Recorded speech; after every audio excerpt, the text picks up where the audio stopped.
कला और संस्कृति। राष्ट्रीय महत्व के स्मारक सुर्खियों में क्यों? हाल ही में प्रधानमंत्री की आर्थिक सलाहकार परिषद ने राष्ट्रीय महत्व के स्मारक युक्तिकरण की तत्काल आवश्यकता रिपोर्ट जारी की है। भारत की सांस्कृतिक विरासत और इसके संरक्षण के लिए किए गए प्रावधान भारत के ऐतिहासिक स्मारक भव्य और विविध सांस्कृतिक इतिहास को दर्शाते हैं। ये देश भर में फैली भारत की मूर्त सांस्कृतिक विरासत का प्रतिनिधित्व करते हैं।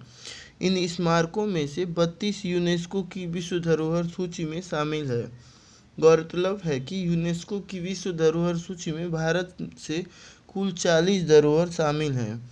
इनमें से 32 सांस्कृतिक, 7 प्राकृतिक और 1 मिश्रित प्रकृति के हैं। एमएनआईज को कानूनी संरक्षण। भारत के संविधान के अनुच्छेद 49 में राज्य के लिए पूरे देश में राष्ट्रीय महत्व के स्मारकों, स्थानों और वस्तुओं की सुरक्षा करने का निर्देश है।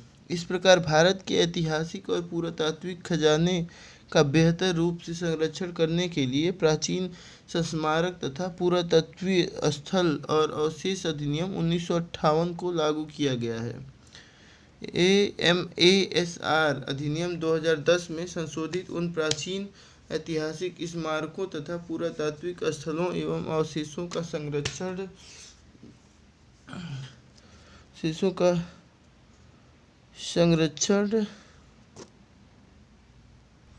का प्रावधान करता है, जिन्हें कानून के तहत राष्ट्रीय महत्व का माना या घोषित किया जाता है।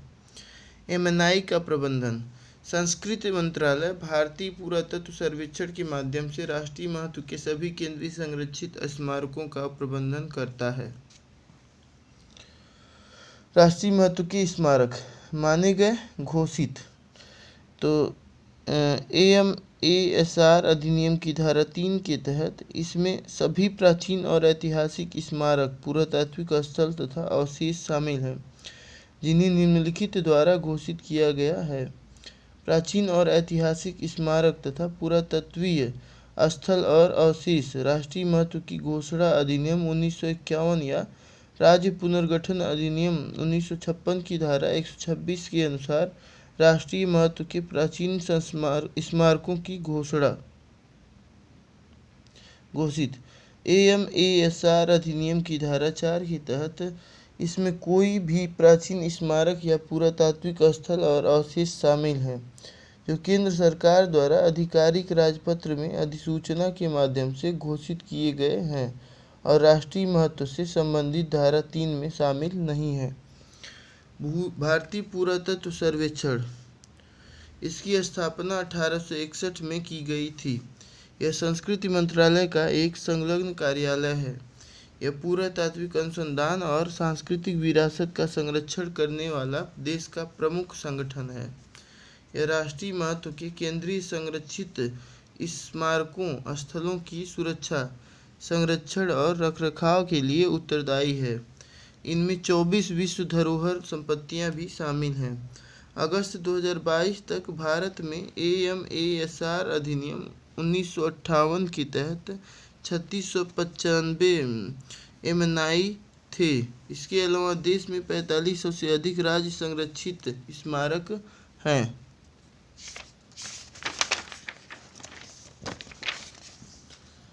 राष्ट्रीय संस्मारक प्राधिकरण एनएमए की स्थापना 2010 में की गई थी। इसे प्राचीन संस्मारक तथा पुरातत्वीय स्थल और अवशेष संशोधन और विधिमान्यकरण अधिनियम 2010 के तहत स्थापित किया गया है। यह प्राधिकरण राष्ट्रीय महत्व के स्मारकों एमएनआई की ग्रेडिंग और वर्गीकरण करने में केंद्र सरकार की मदद करता है।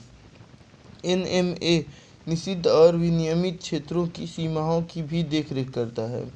निषिद्ध क्षेत्र स्मारक की 100 मीटर के दायरे में विनिर्माण संबंधी गतिविधियों पर प्रतिबंध और विनियमित क्षेत्र विनिर्माण पर विनियमों के साथ निषिद्ध क्षेत्र में से 200 मीटर की दूरी तक का क्षेत्र अतीत के प्रतिबिंबन के माध्यम से हमारे वर्तमान को आकार देकर सामाजिक सांस्कृतिक विविधता को संरक्षित करता है।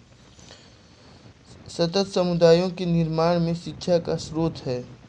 लोगों और स्थानों के लिए पहचान का स्रोत है। स्थानीय समुदायों के जीवन में सामाजिक और सांस्कृतिक मूल्य बनाए रखता है। संरक्षण प्रयासों और संपत्ति की कीमत में वृद्धि के माध्यम से स्थानीय अर्थव्यवस्था को प्रोत्साहित करता है। पर्यटन के माध्यम से सरकार और लोगों के लिए राजस्व का स्रोत है। एमएनआई के संरक्षण में आने वाली चुनौतियाँ। कानूनी अस्पष्टता। एएमएसआर अधिनियम 1958 में यह संरक्षण के लिए राष्ट्रीय नीति 2014 से राष्ट्रीय महत्व की अस्पष्ट परिभाषा का अभाव है। उपनियमों की कमी। वर्ष 2010 के संशोधन के माध्यम से एनएमए को सभी 3695 स्मारकों के लिए उपनियम तैयार करने के लिए जिम्मेदार बनाया गया था। हालांकि तब से लेकर अब तक केवल कुछ ही स्मारकों 2021 तक लगभग 126 एमएनआई के लिए उपनियम तैयार किए गए हैं। इनमें से अधिकांश को अभी एएसआई की मंजूरी नहीं मिली है। चयन संबंधी त्रुटियां। परिभाषा, मूल प्रक्रिया और मानदंडों की कमी से चयन संबंधी त्रुटियां होती हैं, जैसे औपनिवेशिक कब्रों और कब्रिस्तानों जैसे गौड़ स्मारकों को एमएनआई के रूप में माना जाता रहा है। अस्थायी पुरातत्वों जैसे शिलालेखों, पट्टिकाओं या छोटी मूर्तियों को भी एमएनआई के रूप में शामिल किया जाता है, जिनका कोई अस्थायी पता नहीं लगाया जा सके या बिना जानकारी वाले स्मारकों को अभी भी एमएनआई के रूप में माना जाता है। स्मारकों की सर्वेक्षण समीक्षा का अभाव। यह पता लगाने के लिए कोई विस्तृत सर्वेक्षण नहीं करवाया जाता है कि स्मारक राष्ट्रीय महत्व के हो सकते हैं या वे अपनी महत्ता खो चुके हैं। स्मारकों का भौगोलिक रूप से विषम वितरण। एमएनआईज देश भर में फैले हुए फिर भी इनका भौगोलिक वितरण असंतुलित है। 60% से अधिक एमएनआईज केवल 5 राज्यों यूपी, कर्नाटक, तमिलनाडु, एमपी और महाराष्ट्र में हैं। अकेले दिल्ली में 173 एमएनआईज हैं, लेकिन तेलंगाना जैसे बड़े राज्य में केवल 8 एमएनआईज हैं। स्मारकों के रखरखाव पर अपर्याप्त व्यय। एमएनआईज के संरक्षण और देखरेख के लिए बजटीय आवंटन बहुत कम तथा अपर्याप्त है। उदाहरण के लिए वर्ष 2019 में 3695 एमएनआईज की संरक्षण और पर्यावरण संबंधी विकास के लिए बजटीय आवंटन केवल 428 करोड़ रुपए या प्रति एमएनआई 11 लाख रुपए था। इसके अतिरिक्त संस्कृति मंत्रालय या एएसआई को टिकटिंग, फोटोग्राफी, फिल्मांकन आदि के माध्यम से स्मारकों पर एकत्र किए गए राजस्व का उपयोग करने की अनुमति नहीं है। इससे यह राजकोषीय असंतुलन और बढ़ जाता है। एएसआई में रिक्तियाँ। एएसआई के स्मारकों के दिन प्रतिदिन के रखरखाव तथा सुरक्षा के लिए जिम्मेदार स्मारक परिचारकों और सुरक्षा गार्डों की अत्यधिक रिक्तियाँ हैं। एनएमए की भूमिका तथा और जिम्मेदारी पर अस्पष्टता की कमी। एएसआई स्मारकों का रखरखाव और एनएमए आसपास के क्षेत्र का विकास के बीच जिम्मेदारियों के पृथक्करण पर अस्पष्टता का अभाव है।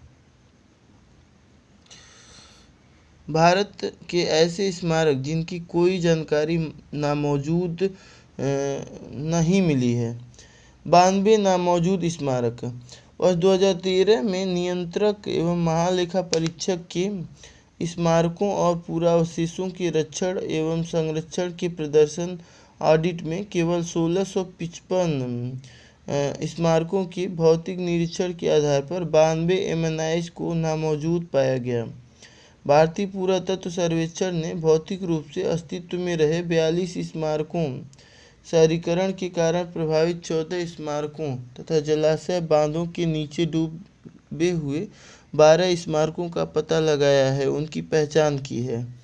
शेष 24 स्मारकों और स्थलों का अभी तक कोई पता नहीं चला है। इनमें उत्तर प्रदेश के 11 तथा दिल्ली और हरियाणा के 2-2 स्मारक शामिल हैं। नामौजूद स्मारकों की कोई अवधारणा नहीं। CAG सर्वेक्षण ने इस बात पर प्रकाश डाला कि ESI को अपने अध्ययन से पहले इन स्मारकों का कोई संज्ञान नहीं था। इसके अलावा AMASR अधिनियम में नामौजूद स्मारकों की अवधारणा शामिल नहीं है।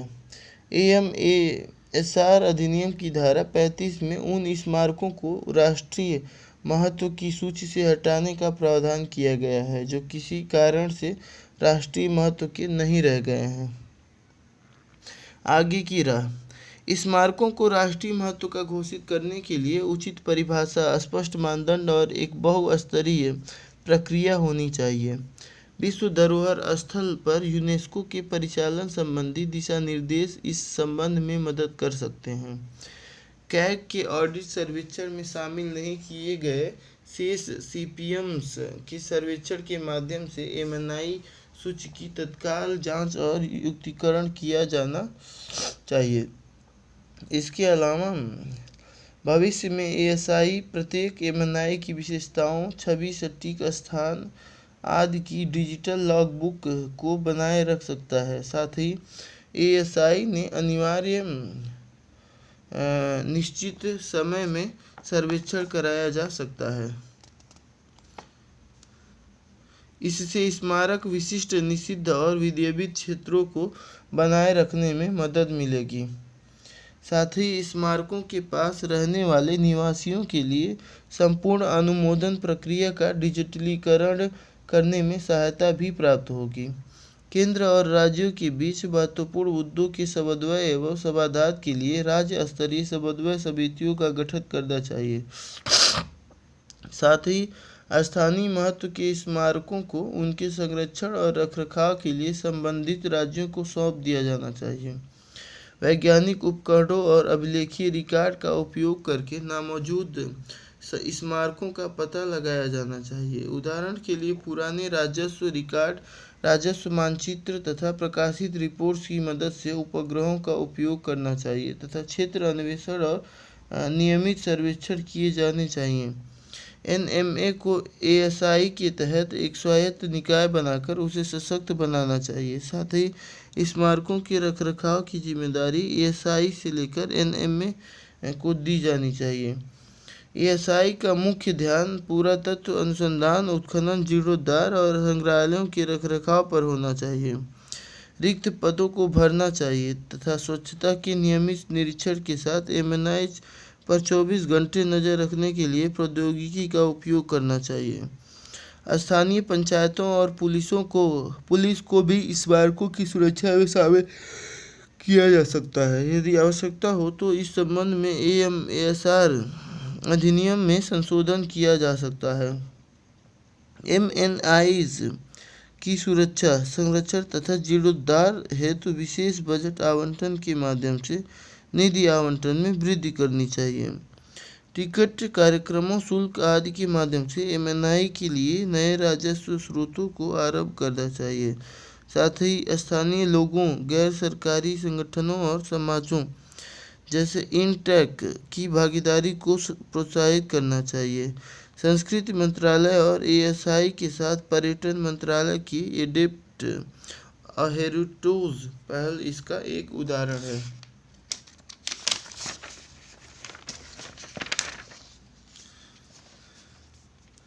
चराई देव मोईदाम। चराई देव मोईदाम अहोम राजवंश की टीले वाली समाधान प्रणाली। सुर्खियों में क्यों? भारत सरकार ने यह तय किया है कि असम के चराई देव मैदाम या मोईदाम को वर्ष 2023 के लिए यूनेस्को विश्व धरोहर स्थल हेतु नामित किया जाएगा। चराई देव मैदाम या मोईदाम अहोम राजवंश का शाही कब्रगाह है। अन्य संबंधित तथ्य। यह घोषणा ऐसे समय पर की गई है जब भारत महान अहोम सेनापति लचित बोरफुकन की 400वीं जयंती मना रहा है। इन्हें ताई अहोम के नाम से भी जाना जाता है। यदि इसे विश्व धरोहर स्थल के रूप में चुना जाता है तो यह ऐसा दर्जा प्राप्त करने वाली पूर्वोत्तर क्षेत्र की पहली सांस्कृतिक विरासत होगी। चराई देव मुइदाम के बारे में। चराई देव मुइदाम अहोम वंश के राजघराने के अवशेषों वाले टीले हैं। विशेषताएं और स्थान। ये मोइदाम पटकाई पर्वत श्रृंखला की तलहटी पर स्थित है। इन्हें आमतौर पर असम के पिरामिड के नाम से भी जाना जाता है। जानकारी का स्रोत। चांगरुंग फूकन ने मोइदाम के अलग अलग पहलुओं के बारे में विस्तृत जानकारी प्रदान की है। चांगरुंग फूकन अहोम द्वारा विकसित धर्म वैधानिक ग्रंथ है। संरचना। ये गुंबदाकार कक्ष होते हैं। ये अक्सर 2 मंजिला होते हैं। इसके शीर्ष पर मिट्टी का एक अर्धगोलाकार टीला होता है जो ईंटों की संरचना वाले कक्ष को ढके हुए होता है। साथ ही टीले के आधार पर एक अष्टकोणीय चारदीवारी और पश्चिम में एक मेहराबदार प्रवेश द्वार होता है। प्रत्येक गुंबदाकार कक्ष के केंद्र में एक ऊंचा चबूतरा होता है जहां शव को रखा जाता था। खुदाई से यह भी पता चला कि अहोम राजाओं को उनके खजाने तथा दैनिक उपयोग की वस्तुओं के साथ दफनाया जाता था, जैसे राजवंशीय प्रतीक चिन्ह, लकड़ी या हाथी दांत या लोहे से बनी वस्तुएं, सोने के पेंडेंट आदि। इस समाधान प्रणाली का अस्तित्व कमजोर होने का कारण। 18वीं शताब्दी के बाद बहुत से लोगों ने बौद्ध धर्म अपना लिया और अन्य ने संस्कार की हिंदू पद्धति को अपनाया शुरू कर दिया था। फिर उन्होंने अंतिम संस्कार की गई हड्डियों और राख को मोइदाम में दफनाना शुरू कर दिया था। यूनेस्को विश्व धरोहर स्थल। विश्व धरोहर स्थल के रूप में उन सांस्कृतिक स्थलों का चयन किया जाता है जो मानवता के लिए उत्कृष्ट सार्वभौमिक मूल्य के होते हैं। साथ ही संयुक्त राष्ट्र शैक्षिक, वैज्ञानिक और सांस्कृतिक संगठन यूनेस्को की विश्व धरोहर सूची में सूचीबद्ध अलग अलग क्षेत्रों या ऑब्जेक्ट्स के लिए भी सार्वभौमिक मूल्य के होते हैं। इन स्थलों को 1972 में अपनाए गए विश्व सांस्कृतिक और प्राकृतिक विरासत के संरक्षण से संबंधित कन्वेंशन के तहत विश्व विरासत स्थल के रूप में नामित किया जाता है। जनवरी 2023 तक 1157 विश्व धरोहर स्थल थे। इन स्थलों को 3 प्रकारों में वर्गीकृत किया गया है: सांस्कृतिक स्थल, प्राकृतिक स्थल, मिश्रित स्थल। भारत में विश्व धरोहर स्थल। वर्तमान में देश में 40 विश्व धरोहर स्थल हैं। इनमें से 32 सांस्कृतिक, 7 प्राकृतिक और 1 मिश्रित। कंचनजंगा खांगचेनदोंगा राष्ट्रीय उद्यान सिक्किम प्रकार का स्थल है। क्या आप जानते हैं मिस्र के पिरामिड दिवंगत फैरो राजाओं के अंत्येष्टि मकबरे और औपचारिक परिसर हैं। पिरामिड का निर्माण मस्तबास गडबिक बेंच जैसी संरचना से शुरू हुआ। एक के ऊपर एक 6 गर्तावास रखने से ऊपर वाला प्रत्येक नीचे वाले से छोटा होता है। पिरामिड का निर्माण होता है। ये नील नदी के पश्चिमी तट पर स्थित है।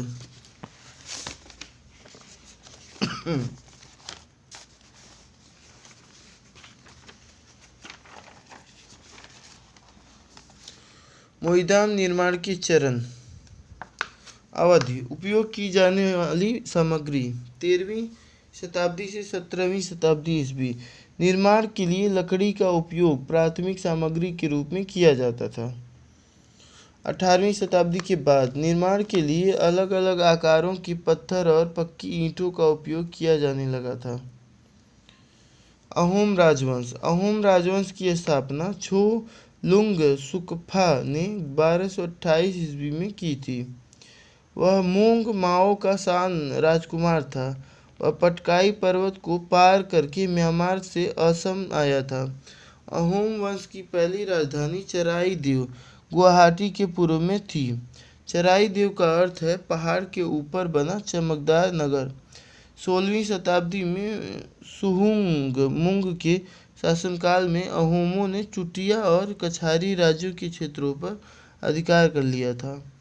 लचित बोरफुकन अहोम राजवंश का महान सेनापति या सेनाध्यक्ष 1662 ईस्वी में मुगल सम्राट औरंगजेब की सेना ने असम पर आक्रमण किया और गुवाहाटी पर कब्जा कर लिया था।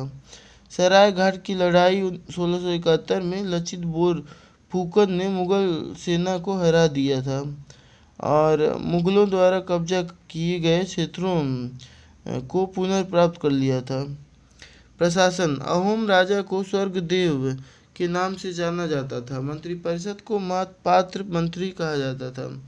बोरबरुआ सैन्य और न्यायिक प्रमुख तथा बोरफुकन सैन्य एवं असैन्य महत्वपूर्ण अधिकारी थे। उन्होंने भूइयाँ जमींदारों की पुरानी राजनीतिक प्रणाली को बदल दिया था। समाज और धर्म समाज को कुलों या खेलों में विभाजित किया गया था। एक खेल अक्सर कई गांवों को नियंत्रित करता था। उन्होंने हिंदू धर्म के कई तत्वों जैसे वर्ण व्यवस्था को अपनाया हुआ था। शुरुआत में वे आदिवासी देवताओं की पूजा करते थे। उन्होंने सुदांगफा 1397 से 1407 के शासनकाल के समय हिंदू धर्म को अपनाया था। हालांकि उन्होंने अपनी पारंपरिक मान्यताओं को पूरी तरह से नहीं छोड़ा था। राजा ने मंदिरों और ब्राह्मणों को भूमि दान दिया था। अर्थव्यवस्था उन्होंने पाइक प्रणाली का पालन किया, जिनमें लोग एक बंधुआ मजदूर अवैतनिक या बलपूर्वक श्रम के रूप में कार्य करते थे। उन्होंने ऊपरी असम में नम चावल की खेती शुरू की थी। यह काफ़ी हद तक दलदली और कम आबादी वाली भूमि थी। सेना अहोम सेना में पैदल सेना, नौसेना, तोपखाने, हाथी, घुड़सवार सेना और गुप्तचर सेना शामिल थे।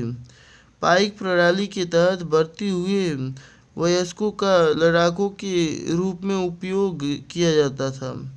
इसके लिए उन्हें भूमि का एक भाग दिया जाता था। अहोम सैनिक गुरिल्ला लड़ाई में निपुण थे। इस रणनीति में से ये शक्तिशाली मुगलों को पराजित करने में सफल रहे थे। अंत पतन अहोम शासन 1826 ईस्वी में अंग्रेजों द्वारा असम के कब्जे यानी डाबू की संधि के साथ समाप्त हो गया। समेत शिखर और शत्रुंजय पहाड़ी सुर्खियों में क्यों? झारखंड में पारसनाथ पहाड़ी पर समेत शिखर और गुजरात के फलतरा में शत्रुंजय पहाड़ी जैन धर्म के धार्मिक स्थल हैं। इन धार्मिक स्थलों पर हस्तक्षेप को लेकर जैन समुदाय ने देश भर में विरोध प्रदर्शन किया है। अन्य संबंधित तथ्य झारखंड में यह विरोध पारसनाथ पहाड़ी को पर्यटन स्थल और पर्यावरण संवेदनशील क्षेत्र घोषित करने से संबंधित है।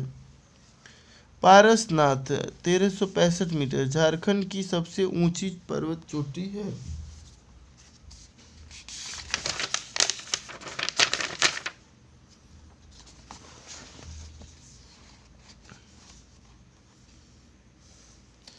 जैन समुदाय झारखंड सरकार की पर्यटन नीति का विरोध कर रहा है। इस नीति का उद्देश्य पारसनाथ पहाड़ियों में समेत शिखर जी को पर्यटन स्थल के रूप में विकसित करना है। इसके अलावा 2019 में पारसनाथ पहाड़ी को केंद्रीय पर्यावरण, वन और जलवायु परिवर्तन मंत्रालय द्वारा एक पर्यावरण संवेदनशील क्षेत्र के रूप में घोषित किया गया था। मंत्रालय ने यहाँ पर एक इको टूरिज्म विकसित करने की योजना बनाई है। जैन समुदाय का मानना है कि इससे धार्मिक स्थल की पवित्रता भंग होगी। गुजरात में यह विवाद प्रथम जैन तीर्थंकर भगवान आदिनाथ के पैरों का प्रतिनिधित्व करने वाली संगमरमर की नक्काशी आदिनाथ दादा के पगला में तोड़फोड़ को लेकर है। जैन समुदाय ने शत्रुंजय पहाड़ी के अवैध व्यवसायीकरण व खनन पर भी चिंता व्यक्त की है। जैन समुदाय की मांग है कि शत्रुंजय पहाड़ी और उसके आसपास के क्षेत्र की रक्षा की जाए। ताकि उसकी पवित्रता बनी रहे। समेत शिखर के बारे में इसे समेत शिखर जी शाब्दिक अर्थ आदरणीय शिखर या शिखर जी के नाम से भी जाना जाता है। इसे जैन धर्म में सिद्ध क्षेत्र और तीर्थराज भी कहा जाता है, जिसका अर्थ है तीर्थों का राजा। यह झारखंड में पारसनाथ पहाड़ी पर स्थित है।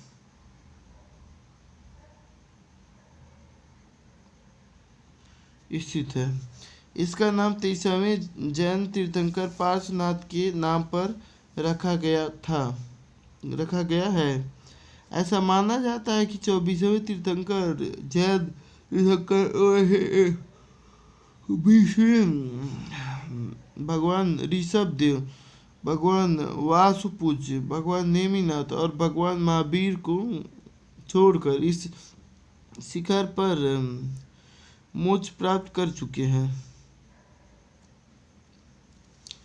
तीर्थंकर का अर्थ है पूर्णिमा जो केवल ज्ञान के लिए एक रूपक है। तीर्थंकर भगवान का अवतार नहीं है,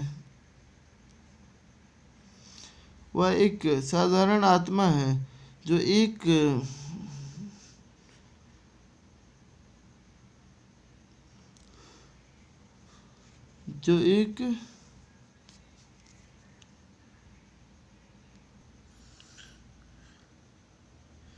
शिखर जी की पूजा दिगंबर और श्वेतांबर दोनों द्वारा की जाती है।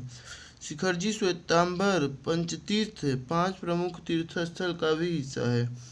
अन्य 4 अष्टपद गिरनार, माउंट आबू की दिलवाड़ा मंदिर और शत्रुंजय है।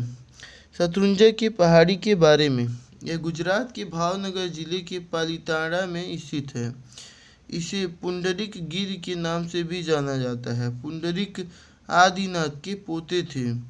यह शत्रुंजी नदी के तट पर स्थित है। इसका उद्गम स्थल जूनागढ़ जिले के गिर वन में चचाई पहाड़ियाँ हैं। यह एक पूर्व की ओर बहने वाली नदी है और कैम्बे की खाड़ी में जाकर गिरती है। आदिनाथ या ऋषभनाथ जैन धर्म के पहले तीर्थंकर थे। उन्होंने इस पहाड़ी पर अपना पहला उपदेश दिया था। इस पहाड़ी पर मंदिर 11वीं और 12वीं शताब्दी में बनाए गए थे। संथालों ने पारसनाथ पहाड़ी पर अपना दावा किया है। जैन समुदाय द्वारा विरोध करने पर केंद्रीय पर्यावरण और वन जलवायु परिवर्तन मंत्रालय ने पारसनाथ पहाड़ी के 10 किलोमीटर के दायरे में शराब तथा मांसाहारी भोजन की बिक्री पर प्रतिबंध लगा दिया है। इस फैसले का झारखंड के सबसे बड़े आदिवासी समुदाय संथालों ने विरोध किया है। वे पारसनाथ पहाड़ी को अपना मरंगबुरु पहाड़ी देवता मानते हैं। इस फैसले से उनके पशु बलि जैसे धार्मिक अनुष्ठान प्रभावित होंगे। ब्रिटिश काल के दौरान पारसनाथ पहाड़ी पर संथाल और जैनियों के बीच विवाद की सुनवाई प्रिवी काउंसिल द्वारा की गई थी। प्रिवी काउंसिल ब्रिटिश साम्राज्य की सर्वोच्च अदालत थी। परिषद के संथाल जनजाति के पक्ष में फैसला सुनाया गया था। श्वेतांबर संप्रदाय के अन्य प्रमुख तीर्थ स्थल अष्टपद, यह तिब्बत सीमा के पास दक्षिण पश्चिम चीन के सिचुआन प्रांत में स्थित है। इसका शाब्दिक अर्थ है 8 चरण। ऐसा माना जाता है कि प्रथम जैन तीर्थंकर ऋषभ देव ने इसी स्थान पर निर्वाण प्राप्त किया था। गिरनार, यह गुजरात में स्थित है। 22वें तीर्थंकर नेमिनाथ ने यहाँ निर्वाण प्राप्त किया था। इसे रेवतक पर्वत के नाम से भी जाना जाता है। दिलवाड़ा मंदिर या देलवाड़ा मंदिर राजस्थान के सिरोही जिले के माउंट आबू के स्थित श्वेतांबर जैन मंदिरों का एक समूह है। दिलवाड़ा मंदिर परिसर में 5 प्रमुख मंदिर हैं। ये 5 जैन तीर्थंकरों अर्थात भगवान महावीर, आदिनाथ, पार्श्वनाथ, श्री ऋषभ दाओभोजी और नेमिनाथ को समर्पित है। वे अद्भुत संगमरमर के पत्थर की नक्काशी के लिए विख्यात हैं। इन मंदिरों का निर्माण चालुक्य राजवंश के शासनकाल में 11वीं से 13वीं शताब्दी ईस्वी के बीच करवाया गया था। भारत में लोकतांत्रिक मूल्यों की जड़ें सुर्खियों में क्यों? मन की बात के एक हालिया एपिसोड में प्रधानमंत्री ने कहा कि भारत प्रकृति से एक लोकतांत्रिक समाज है और लोकतांत्रिक सदियों से हमारे दैनिक जीवन का एक अभिन्न अंग रहा है। लोकतंत्र प्रधानमंत्री द्वारा उल्लिखित संस्थान प्रथाएं। उत्तर मेरूर शिलालेख के बारे में। यह शिलालेख परांतक चोल प्रथम 907 से 955 ईस्वी के शासनकाल में लगभग 920 ईस्वी का है। यह एक प्राचीन चोल गांव है। इसे कभी चतुर्वेदी मंगलम के नाम से जाना जाता था। यह तमिलनाडु में चेन्नई के पास स्थित है। चोल स्वशासन का निर्माण गांवों की आम सभाओं या महासभा पर किया गया था। चोल कुदावोलाई चुनाव प्रणाली में उत्तर मेरूर शिलालेख के अनुसार प्रत्येक गांव को कुडम्बु वर्तमान में प्रचलित प्रशासन इकाई वार्ड के रूप में वर्गीकृत किया गया था। यहाँ महासभा के प्रतिनिधि चुने जाते थे। चुनाव लड़ने के लिए पात्रता उम्मीदवार को भूस्वामी होना चाहिए। कानूनी रूप से स्वामित्व वाली जगह पर बने घर का मालिक होना चाहिए। वैदिक मंत्रों का जानकार होना चाहिए तथा 35 वर्ष से अधिक और 70 वर्ष से कम आयु का होना चाहिए। अयोग्यता यदि निर्वाचित सदस्य कदाचार का दोषी पाया जाता था तो उसे भविष्य में चुनाव लड़ने से अयोग्य घोषित कर दिया जाता था।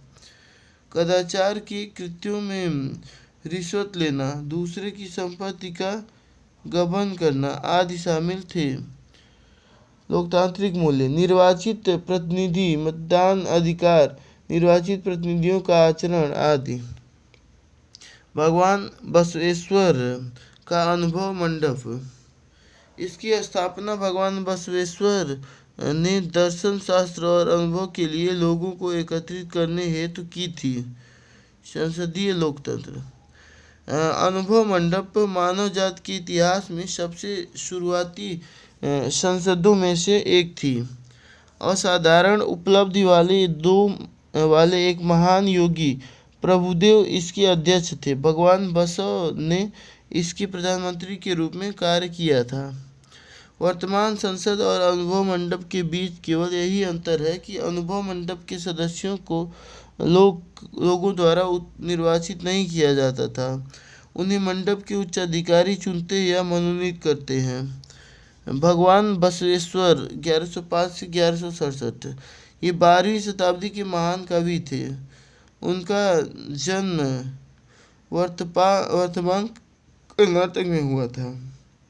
ये दक्षिण भारत में सामाजिक सांस्कृतिक सुधार, अनुभव मंडप, वचन साहित्य और लिंगायत आंदोलन के लिए जाने जाते हैं। 13वीं शताब्दी में पलकुरिकी सोमनाथ ने अभय पुराण की रचना की थी। इसमें बसवन्ना के जीवन और विचारों का पूरा विचरण मिलता है। काकतीय परंपरा इस राजवंश ने 12वीं से 14वीं शताब्दी तक वर्तमान तेलंगाना और आंध्र प्रदेश सहित आसपास के क्षेत्र पर शासन किया था। इनकी राजधानी वारंगल थी। तालाबों, नहरों और जलाशयों के निर्माण की निगरानी और रखरखाव के लिए गांवों में निर्वाचित सम्मिलित होती है।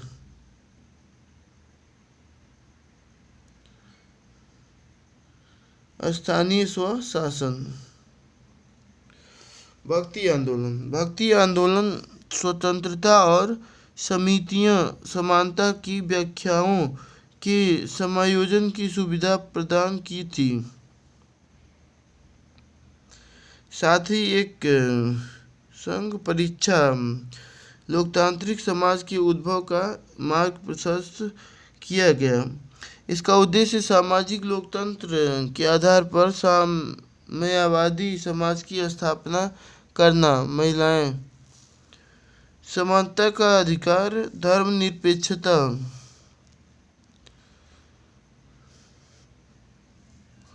अवसर की समानता, लोगों के कल्याण को बढ़ावा देना आदि।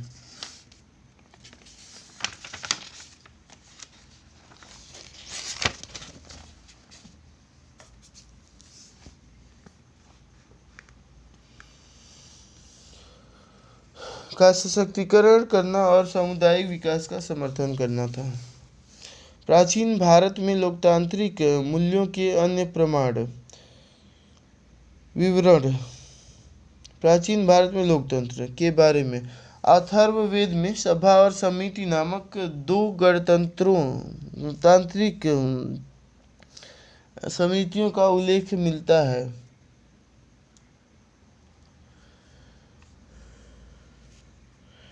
विद्वानों के अनुसार वे वर्तमान लोकसभा और राज्यसभा के समान थीं।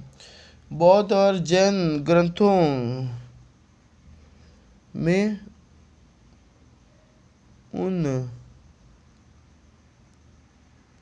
उस समय के कई गणतांत्रिक राज्यों की सूची है। वैशाली के लिच्छवी राज्य का विशेष रूप से विशेष योगदान उल्लेख किया गया है।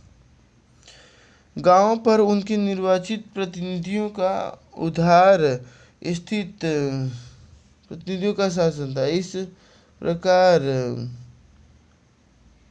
कुछ समस्या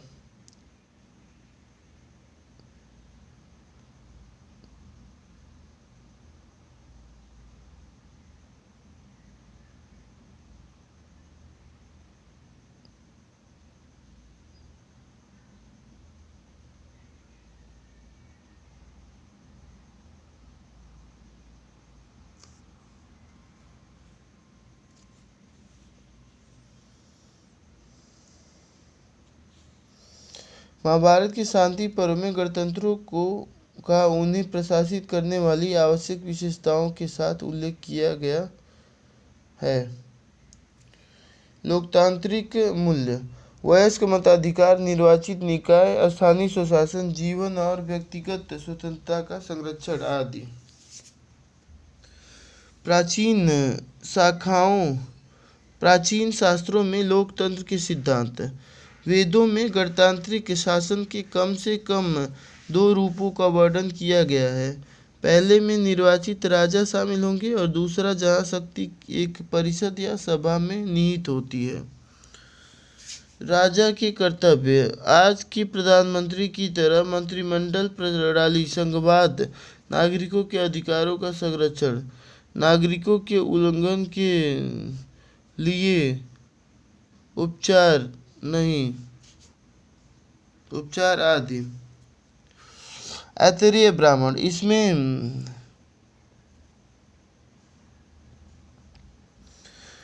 अलग अलग प्रकार के राज्यों का तार्किक विभाजन है। इसमें राज्य को शासन का सबसे महत्वपूर्ण प्रकार माना गया है। धर्मशास्त्र। उन्होंने राजाओं से आग्रह किया कि वे प्रजा को भगवान के रूप में देखें और प्रेम एवं श्रद्धा के साथ उनकी सेवा करें।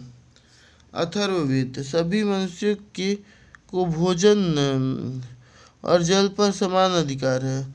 स्मृति और पुराण तथा वैदिक संहिताएं। वे नागरिक अधिकारों और आपराधिक देवताओं के साथ साथ राजधर्म, संवैधानिक कानून सहित धर्म के नियमों का संग्रह है। प्रजा की सुरक्षा और कल्याण का अदालत।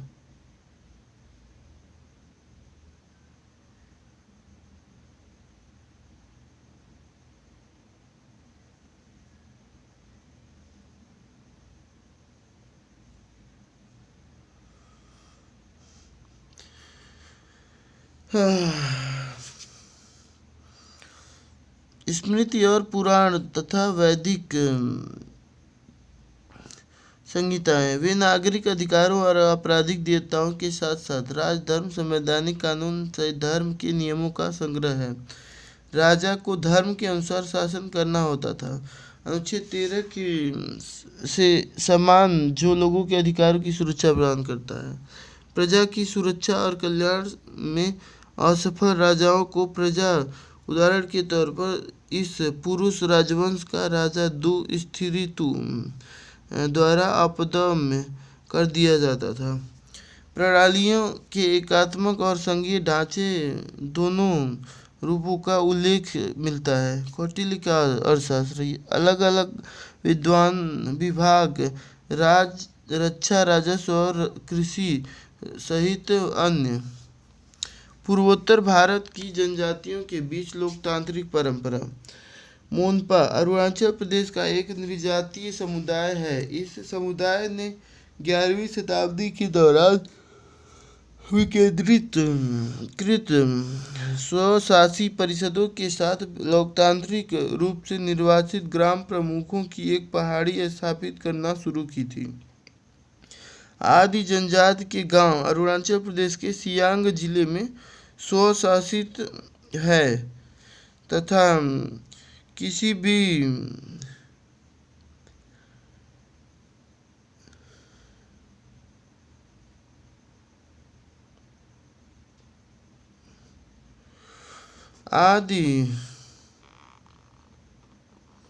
मोनपा अरुणाचल प्रदेश का नृजातीय समुदाय है। यह समुदाय ने 11वीं शताब्दी के दौरान विकेंद्रीकृत स्वशासी परिषदों के साथ लोकतांत्रिक रूप से निर्वाचित ग्राम प्रमुखों की एक प्रणाली स्थापित करना शुरू की थी। आदि जनजाति के गांव अरुणाचल प्रदेश के सियांग जिले में स्वशासित है तथा विधायी और कार्यकारी शक्तियों के साथ एक स्वतंत्र प्रशासन है।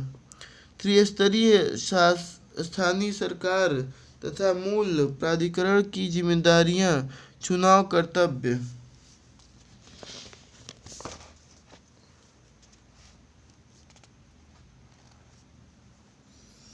खासी जनजाति की पारंपरिक राजनीति में 3 स्तरीय व्यवस्था है। सबसे निचले स्तर पर गांव है, मध्यम स्तर पर दरबार रेड और शीर्ष स्तर पर हिम या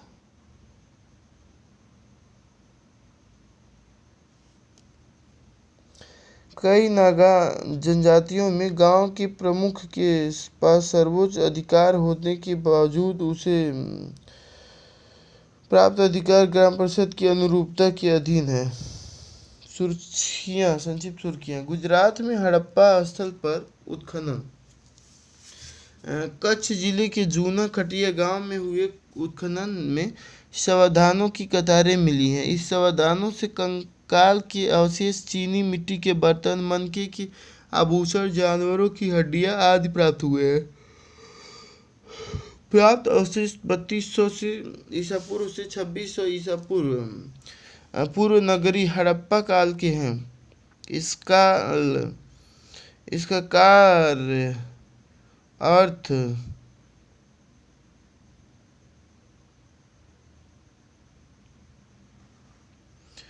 कच्छ जिले के जूना खटिया गांव में हुए उत्खनन में शवदाहों की कतारें मिली हैं। इस शवदाहों से कंकाल के अवशेष, चीनी मिट्टी के बर्तन, मनके के आभूषण, जानवरों की हड्डियां आदि प्राप्त हुई हैं। प्राप्त अवशेष 3200 ईसा पूर्व से 2600 ईसा पूर्व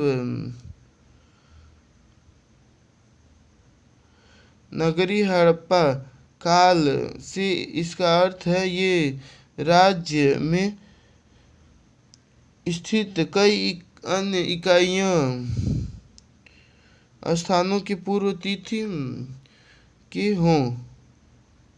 नींद आ रही है भाई मेरे।